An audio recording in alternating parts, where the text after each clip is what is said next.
Previously on S-Class Hunter Heals with Monsters. Our hero survived the impossible trials, shattered the corrupted system, and unleashed monstrous allies, only to face a new world-ending threat rising from the abyss. And now, the story continues. The S-Class Hunter mutates into a hulking monster, and only his sacrifice can purge the city's curse.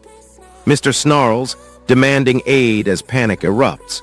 Bella asks whether a specific costume could turn the tide, because the perfect garb might clinch the Chimera Wraith's showdown. Mr. Help Me, GRRR. What style do you need? Any particular design? Bella then insists on a family-themed outfit to rally their allies. Bella votes for a family-themed design, pledging to rally the crew behind it. Michael reminds everyone that the Chimera Wraith's contest, backed by Chimera's ally Lee Woon-soo, offers a prize that could bankroll their equipment. The win could tip the balance of power. Piecing together the clues, Lee Woon-soo declares the attacker must be a subordinate of the Dark Guild. The team murmurs in agreement, noting the agent's cloak matches the guild's signature pattern. This revelation uncovers a deeper conspiracy targeting their mission. Their next move hinges on exposing the guild's true motives. Jinwoo steps forward, offering to channel a fraction of his mana into the damaged suit to soothe the lingering scorch. He asks if the crew wants the extra protection. Infusing mana could render the outfit bearable and grant a tactical edge. If the mana holds, the team may survive the looming ambush. The team bursts into the boutique. Someone whispers, "Is," while another gasps at a little girl, calling her adorable and asking if she's ever been to Dodo Land. The query reveals the park's name, sparking the team's curiosity about the upcoming attraction. A glossy VIP ticket appears, promising exclusive access. Jessica steps forward, handing a glossy VIP ticket to the group. She apologizes for neglecting to verify a guardian's approval and admits she delivered the invitation herself. The ticket grants family entry to Dodo Land's special events, hinting at a hidden agenda. The group heads toward the park's grand entrance, unaware of lurking eyes. The ticket reads, VIP Dodo Land. The crew approaches the haunted house entrance, still puzzled by the odd first stop. Lee Woon-soo remarks on the strange timing while the others ready their gear. The looming doors promise a night of terror and hidden threats. First stop is a haunted house. Inside, a cloaked figure readies an ambush. Jinwoo slams the glittering VIP ticket into Dodo Land's gate, thrusting the crew into a roaring parade. Laughter erupts as Kari flaunts neon outfits while Kodak sketches giggling monsters. Suddenly, the haunted house doors slam shut, sealing them in darkness. Shadows flicker, a cloaked figure stalks their steps, and the air hums with a normal awakened aura. Jessica's invitation hides a lethal trap. The crew hurls the glittering VIP ticket into Dodo Land's gate, igniting a roaring parade as a cloaked stalker weaves through the crowd toward the haunted house. Carrie feels a surge of exhilaration as neon outfits flare, but Lee Woon-soo senses danger, realizing Jessica's hidden ally may betray them, turning joy into anxious vigilance. A shadowy figure vanishes behind the haunted house doors, leaving the team uncertain whether the pursuit ends or a greater threat looms, their next step teetering on uncertainty. New Manhwa, new chapters, same quality every week. Subscribe to Manwa with Harry and make it part of your routine. The hunter's blood turns ice cold as a phantom slides through the throng. Rakari spots the pale wraith, freezes, eyes widening. He screams, "It's a real ghost, mommy!" The cry ricochets off lanterns, startling the fairgoers. Teammates spin, jaws slack. The ghost's flickering silhouette proves the rumor true. Laughter dies, survival instinct ignites. The crowd's cheers melt into uneasy murmurs as the specter drifts closer. Everyone now feels the lethal touch of the unseen monster. Their mission flips to shielding civilians and hunting the apparition. Tension spikes, the festival transforms into a battlefield. It's a real ghost! Mommy! Rakari and Kari sprint toward the surveillance hub, hearts pounding. Kari rummages her bag, flashing a grin as she hands Rakari a sleek voice modulating microphone. "This will mask your speech," she says, letting his tone slip into a synthetic whisper.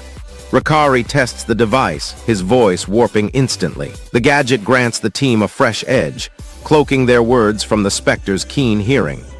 Their stealth becomes paramount as the fair's lights flicker ominously. Rokari, I got him a voice-modulating microphone. With the gear ready, they soon suggest turning the chase into a game. Kari bursts out laughing, proposing a prank. "Let's play Ghost." She quickly casts a veil of invisibility over everyone, shrouding the hunters in a thin, shimmering mist. An arrow whistles from a hidden hunter toward the winged creature. The squirrel snaps its tail, fur shimmering, and the projectile ricochets, slamming back toward its origin. The arrow whistles past the shooter, missing by inches. Everyone watches the reversal, stunned. This shows the monster can reflect attacks, turning the hunter's weapons against them, raising the immediate danger. It reflected an incoming arrow? Kari plans to lure the reflected arrow back at the monster. Rokari lets out a guttural scream as the creature expands, its body ballooning, fur rippling, dark aura spreading across the plaza. Spectators gasp, some stepping back in terror. The monster's rapid growth signals a surge in power, threatening to overwhelm the area. Rokari roars a guttural command as the towering specter erupts from the glowing gate, its form ballooning, fur rippling, a dark aura exploding across the plaza, signaling the arrival of a disaster-class monster. Carrie watches her comrades scramble, realizing the city's fragile safety shatters as the monster's growth threatens everything they've fought to protect, hope teetering on the brink. With the arrow rebounding and the expanding beast swallowing the plaza, the hunters scramble for a countermeasure, while the unseen source of the demonic squirrel watches, promising a deeper, deadlier menace. We set the standard for Manhwa recaps on YouTube. Subscribe to Manwa with Harry and experience the difference.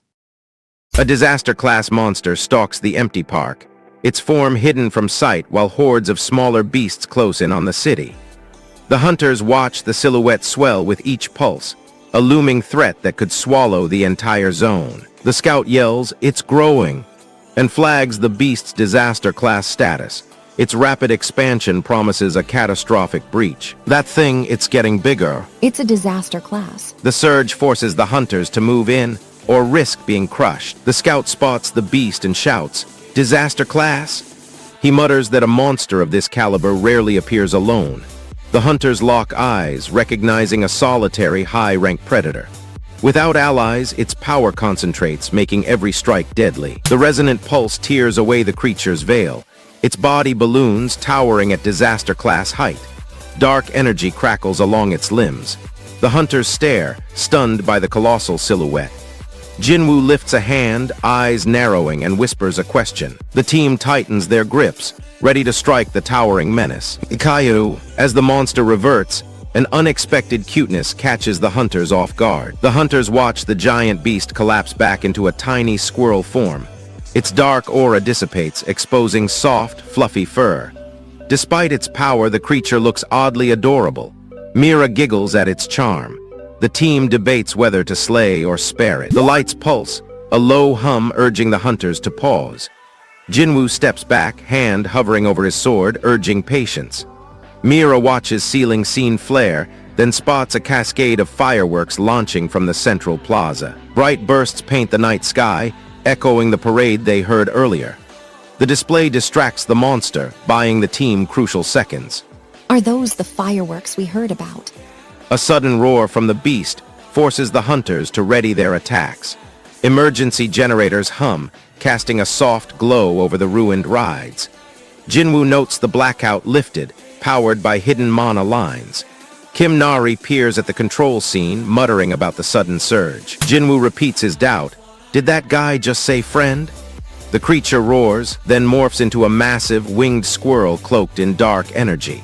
The team gasps as a holographic rank flashes, higher than any hunter's level.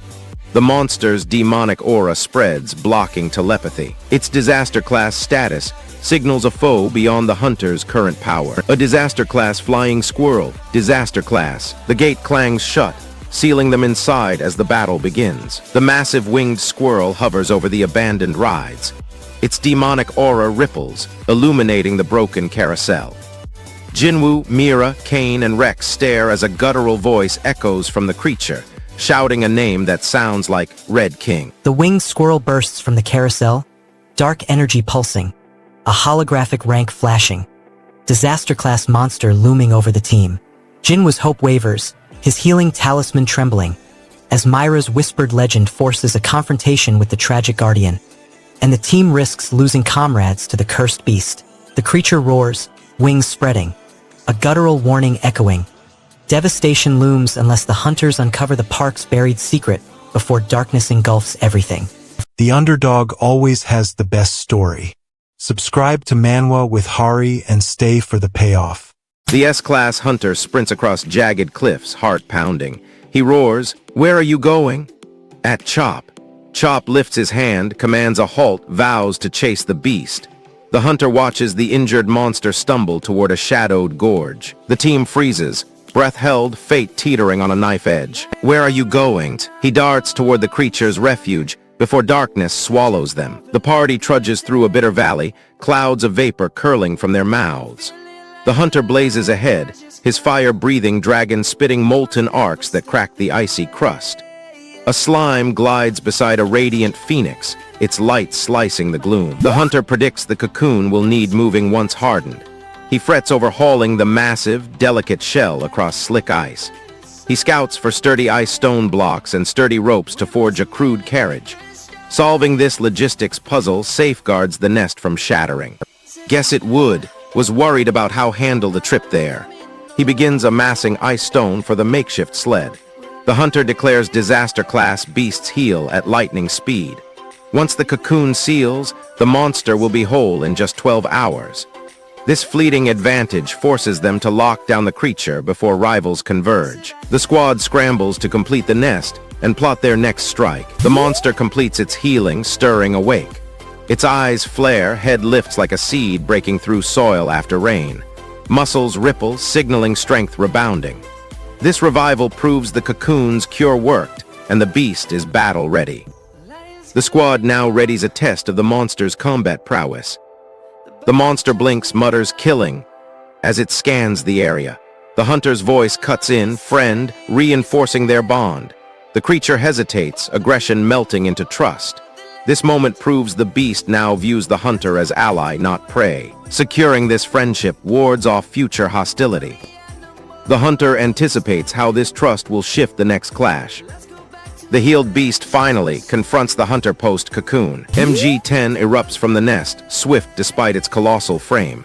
It darts, speed defying its bulk. The hunter watches, astonished by its agility. MG-10 lets out a proud roar, then murmurs gratitude for the hunter's care. This showcase proves the cocoon heals and restores combat prowess. Feels different, big but fast. Kiang! The hunter now plots to escort the revived monster back to the auction hall. The hunter stands before the cocoon nest, proclaiming he'll settle here, liking the spot, and vows to add an extra wing for the creature. A companion eyes the jagged stones, muttering about the rocky terrain. The new wing will grant the monster safe rest, while the hunter maintains his base. MG-10 defies expectations, leaping from its hulking frame to seize the cocoon nest, while the hunter snatches the tome on nest techniques, sparking a bold new plan. The hunter bears the crushing weight of scarcity, his hope to aid Li Wun-Su dwindling as supplies vanish. Yet his bond with MG-10 fuels a fierce, desperate resolve to endure. The auction hall's barren shelves murmur of hidden threats, and the enigmatic clerk's icy stare suggests the prized tome may demand a price beyond the hunter's bargain, casting his next step into peril. Secure your access to the best Manwa recaps before the algorithm hides them. Subscribe to Manwa with Hari. The city collapses under the cartel's implosion. Kai Tian bellows his name, then unveils a glittering butterfly monster. He points out the beasts evolve at breakneck speed and their numbers explode. Their surge forces hunters to rethink shelter. The debate shifts to how to keep the monsters warm. The hunters fear the monsters will freeze outside after dark. They propose enlarging the existing house or erecting a fresh shelter. A member notes Lee Biko's recall, stripping the team of his aid. Protecting the creatures becomes a race against time. Conversation pivots to the looming gold auction sway. Area reveals their goop plan. and flags Jessica's odd behavior. A clash erupts between bright hope and dark dread. Rex proclaims a rising sun versus a setting sun, demanding a choice. He warns that a blinding sun deepens the gutter, crushing any resistance. The warning foreshadows harsh suppression. A rising sun or a setting sun, who leads? The brighter the sun, the deeper the gutter, rebels will fall. Ivy steps forward to open the gold auction. Jessica steps onto the podium, thanking the audience. She announces the Gold City auction, hosted by the Gold Auction. The lot is a prized relic from Chairman Jan Gi Bong of the Gold City Merchant Association, a veteran trader. Hanseo Jin Bose, announcing the Hunter Association submission list from Chairman Lee Yoon Soo has arrived. He spreads the list across the table for all to see. The official lineup fuels tension among bidders. The first lot soon draws gasps. The auctioneer opens the first lot. 6 red diamond ladybug monsters harvested from a rare red diamond ladybug. He sets a starting bid of 1 billion. Attendees gasp, recalling the ladybug appears only when a rare grapevine seed sprouts, its gems as valuable as liquid metal. The price ignites fierce competition. The next lot promises even rarer sea treasures. The auctioneer flips to the second lot, a sealed Demon Realm aquarium packed with coastal rarities. The auctioneer slams open the first lot, unveiling 6 crimson diamond ladybug monsters. He then flips to a sealed Demon Realm aquarium, each piece demanding 1 billion, sending the hall into stunned uproar. Jessica feels her reputation teeter on the brink as rivals glare. Her manager's mysterious appearance and the astronomical bids threaten to shred her credibility and any chance of securing a winning lot. Lee Biko demands the TDA's location, while whispers swirl about the crazy number. The crowd wonders who controls the billion-price treasure and whether the auction will collapse under the mounting scandal. Blood is thicker than water, but revenge is sweeter. Subscribe to Manwa with Hari. The S-Class Hunter's blood cure binds monsters, and the demon gate yawns. The awakened narrator leans into a cracked comm device, urging Master XXXXXXXX Olo to keep eyes on the bustling auction hall. He points out the swelling crowd, the impossible number of bidders. He stresses that every extra face could hide the remains they seek. The Master listens, aware that missing the target means the gate closes empty-handed. The gate ticks down, and the hunter prepares to slip inside. The protagonist's handheld flickers, then dies, blanking out the world. He curses the timing, blaming the throng of buyers crowding the auction floor. Without a signal, he can't relay his position. The hunter places a hand on Lee's shoulder, expressing trust in the chairman's judgment. He says they believe Lee will use the new power wisely. Lee smiles faintly, acknowledging the confidence placed in him. A nearby observer sniffs, catching a hint of emotion in the hunter's voice. The moment reveals the hunter's growing attachment to the cause. The team prepares to move out, loading equipment onto transport crates. Lee gives a terse order to secure the area before they depart. The hunter notes the urgency, remembering the looming gate crossing timer.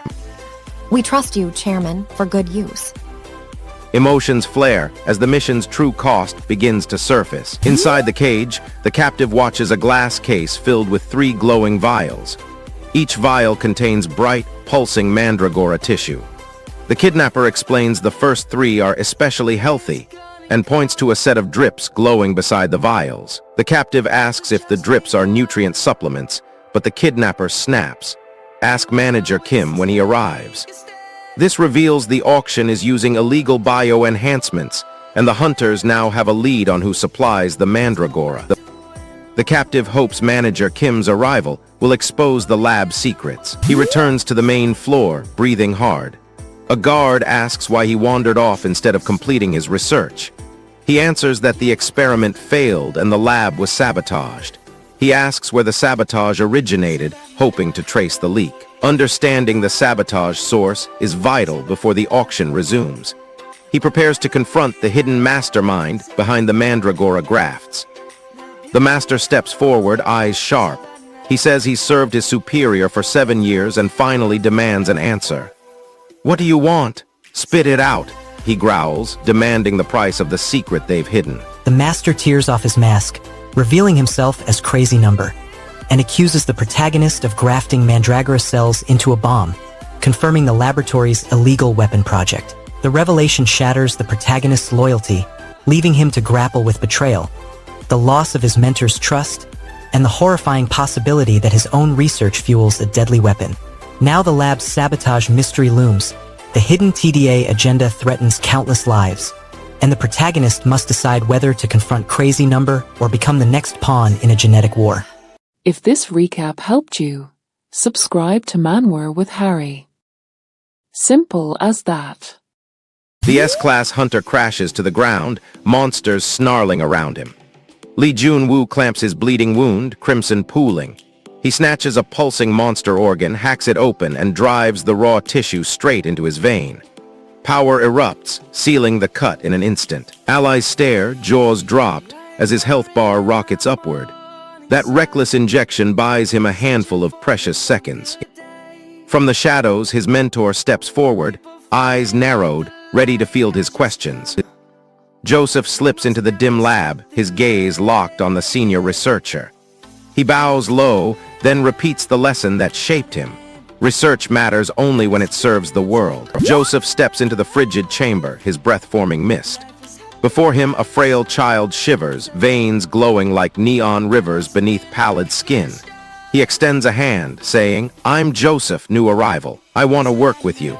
The child eyes him warily, clutching a tiny device. Joseph lowers his voice, promising protection.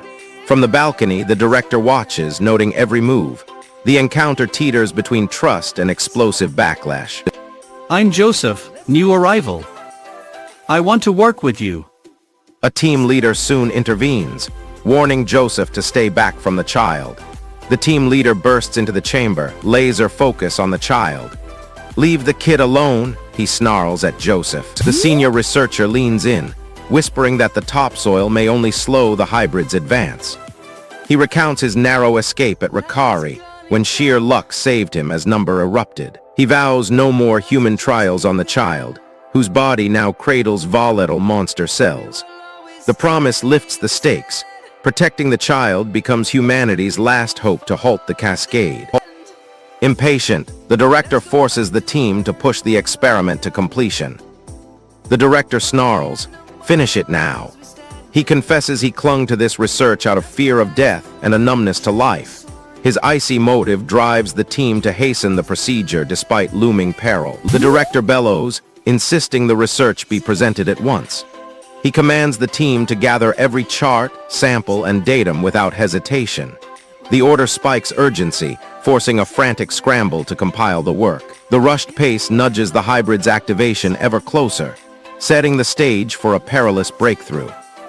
The following scene captures the hybrid stirring, Number's looming menace casting a shadow over the facility. The lab director roars, revealing that the child's body contains dormant world tree cells, a hidden power capable of nullifying monstergraph side effects and redefining humanity's cure for the S-Class disease.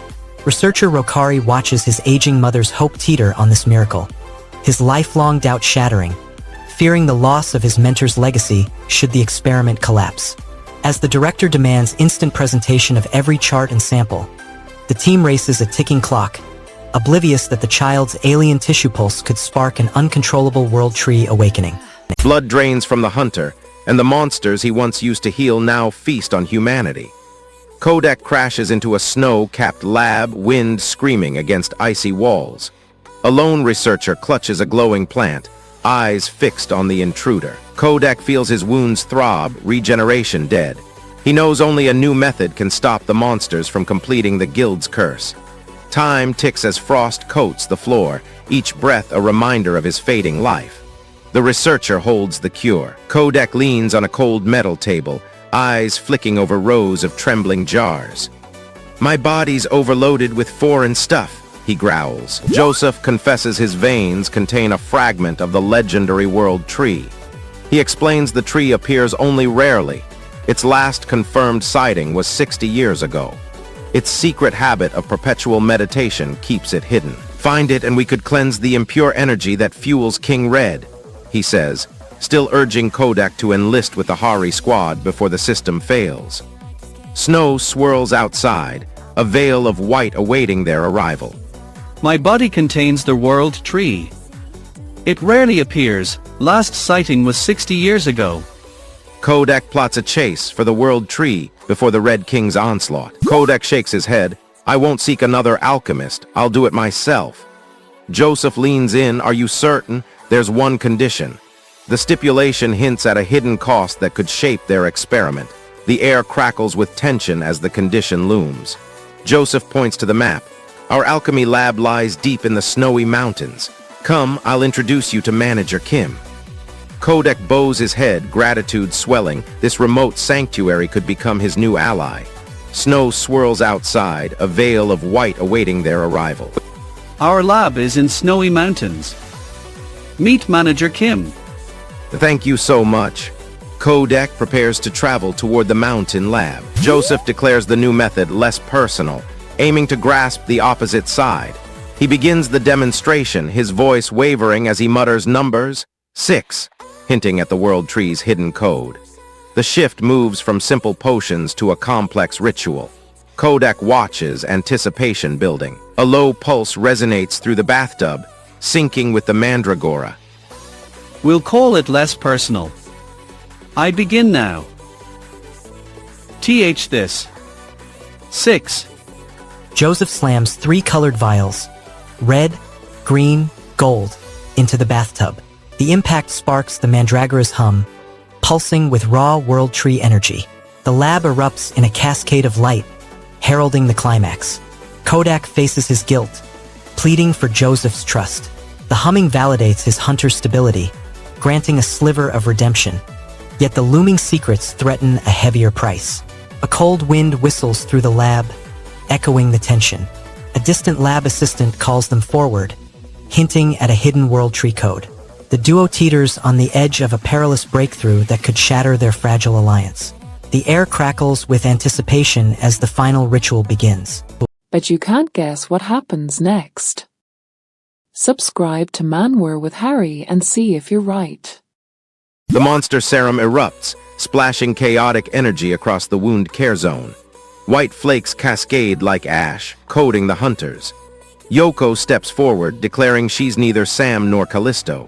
Yogi shouts his oath to answer Kavo's call no matter the cost. Their combined resolve steadies the group for the emergency treatment. I'm Yoko, not Sam or Callisto. I always answer Kavo's call. They sprint to the moisturizer station, adrenaline pulsing. Sam greets Samoa with a quick nod, then Kavo spreads a thick layer of moisturizer over the freshly bathed skin. The cream seals every cut, numbing pain and forming a protective barrier. Their swift care averts infection, keeping the hunters combat ready. Oh, Samoa. Yogi whispers about the blue creature. The blue beast sleeps soundly, thankfully. The dormant monster poses no immediate danger, allowing the hunters to inch closer to the cliff. Their progress hinges on keeping the beast undisturbed. About Blue. Thankfully, he seems sleeping well. A faint rustle hints the creature could awaken any moment. A faint rustle ripples through the mist. Dowson lifts his head, murmurs, "It's a sound." Sam glances at the slumbering blue beast, adds, "Even it sleeps." Sam asks if the strange creature they nickname Nazi will survive the acid mist. Kavo replies that the beast is a chimera, originally searching for its own home, now bonded to the hunters. The answer eases Sam's worry about the upcoming test. Is the chimera okay? Their confidence grows as they ready the rope. Dowson thanks the group for giving him a sense of family. He describes the cliff base as a massive stone structure with a second floor, likening it to a castle fortress. The hunters picture the looming edifice, feeling a strange comfort amid the harsh land. Thanks for giving me a family. They ready themselves to explore the castle like ruin. The acid mist thickens as Sam descends deeper. He scans the bone-strewn floor, noting a small monster bone that feels oddly light.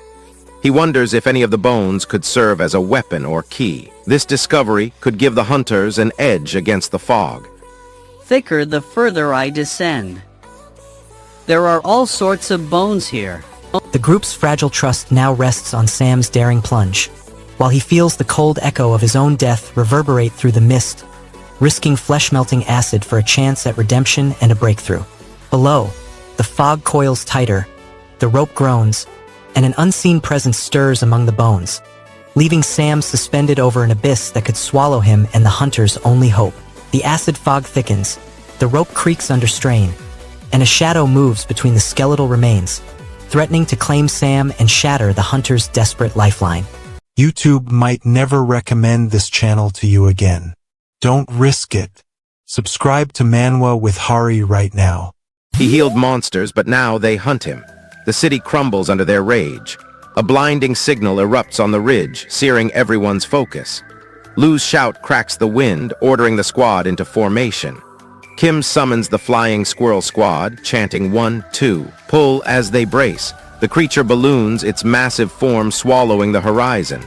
Kari's gasp pierces the air. Can it swell anymore? Its monstrous growth forces a desperate tactical shift. That's Mr. Signal. Everyone to your positions. Formation. Flying squirrel, 1, 2, pull. Bigger. Can it get even bigger? The team steels themselves for a colossal clash as the beast towers above. Kyong barrels forward, yelling his name with wild glee. Michael strides forward, eyes locked on Dudak. He shouts, "Dudak, how is it? Can you see clearly now?" The question slices through the tension.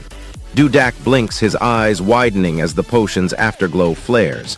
He erupts in a garbled cry, H2, EI. The sound startles the hunters, echoing off timber piles. They note his sudden visual clarity despite the distortion. The team records the utterance, hoping to decode its hidden meaning.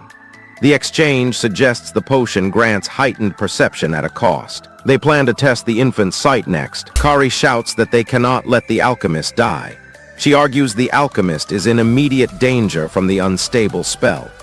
Claiming superior knowledge of the spell's mechanics, she urges the team to follow her plan. The hunters pause, uncertain whether to trust her over veteran instincts. Michael nods, acknowledging her expertise despite lingering doubts. The alchemist clutches a crystal, trying to stabilize the flow. The hunter's weapons hum, ready to channel energy. Kari points to a rune on the floor, marking the fuse point. The monster's shadow looms over the workshop door. The team moves toward the alchemist's workshop, ready to intervene. You can't. This is the alchemist's danger. Now they must protect the alchemist while the spells fuse. Nora extracts the detonation spell from each hunter's body, fusing it into a single annihilation spell. The infant's gaze pierces the darkness, triggering a blinding surge that erupts across the battlefield. Kim feels hope crumble as the infant's frail hair mocks his fear, while the team teeters on the edge of losing the alchemist and their newfound power, weighing sacrifice against survival. Carrie shouts that the unstable spell threatens to explode, leaving the alchemist teetering on death's edge and the hunters scrambling to contain a power that could annihilate everything. Every subscribe genuinely helps this channel grow. Thank you, and welcome to Manwa with Hari.